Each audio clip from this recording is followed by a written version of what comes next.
basically, we believe that the problem in this debate here is coming from the needs of each extracurricular the needs of each extracurricular is different each other, Mr. Speaker, because here we believe that there are some extracurricular that needs a big fund and some of them are needs a little fun, Mr. Speaker. When we believe that the achievement here are not always in line with the needs of that extracurricular, Mr. Speaker, because here we believe that sometimes the extracurricular with less of achievement is a bigger needs than extracurricular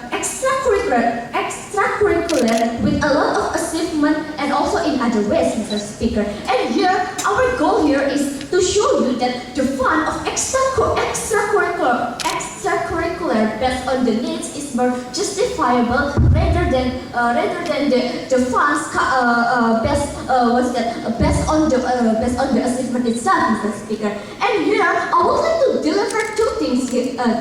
The first is the rebuttals, and the second is we would answer under the question why giving the funds toward extracurricular based on the needs is more justifiable rather than the achievement itself, Mr. Speaker. First point of my rebuttal is about the problem that provided by the government team here, that we believe that they give the problem here is about the fund based on achievement that it will give annually and based on the target such an improvement. But here we believe that the problem coming from government is blurred, Mr. Speaker, because here we believe that the target here is something unpredictable and the fund here should be given into a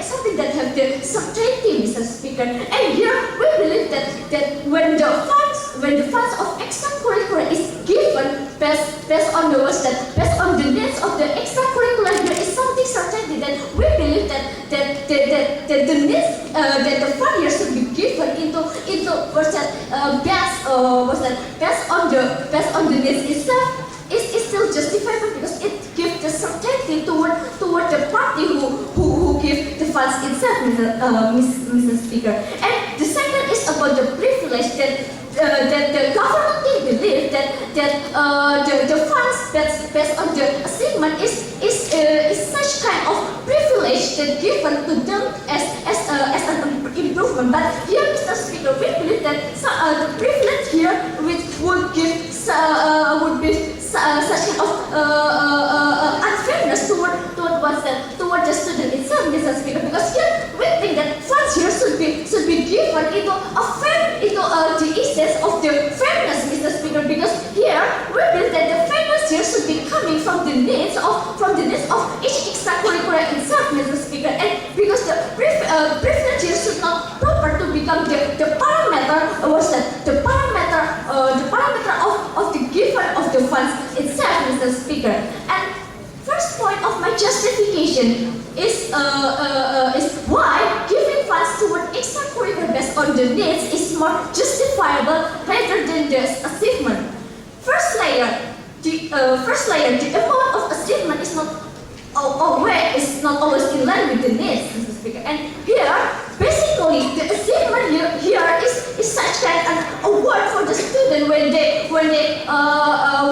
such as following the competition. And here we believe that when it is also depends on the process before they are facing such kind of the competition itself, Mr. Speaker. When here we believe that the achievement is a reason when the needs here is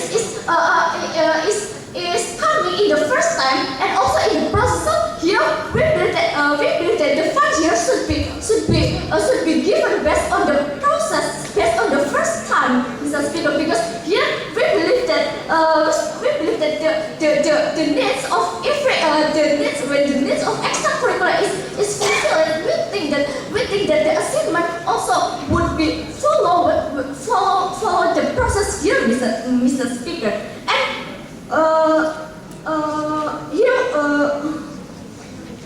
here we believe that when the needs of certain extracurricular is placed in the first time and in the process itself, and when the very first one. Not to mention when in examples such as an English student extracurricular, in example, even if there has no achievement, when they need a big fund, we think that such as to call a coach, we think that it's justifiable for the school to provide a bigger fund rather than in example the basketball that has a big less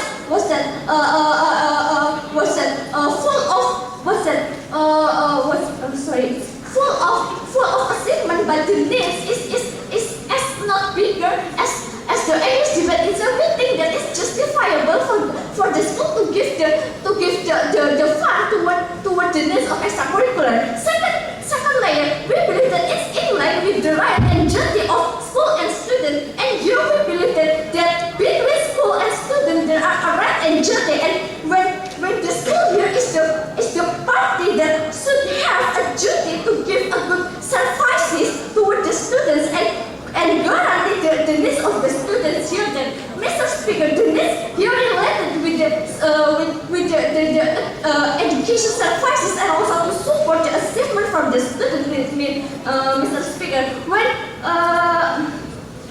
we basically the funds here coming from the government, coming from the students. We believe that there are two types of school here. That first is state school and second is private school. That state school here, the fund of state school here, when it's come from the national budget, but we believe that national budget here is coming from the tax. That tax here is coming from the society, where the student is also included from the society, where private school is directly come from the students. When we believe that basically the essence of school here is the parties to get the trust from the society to give the education services to the students. And it's like parents that in front of the society, it's the parents is like shifting their right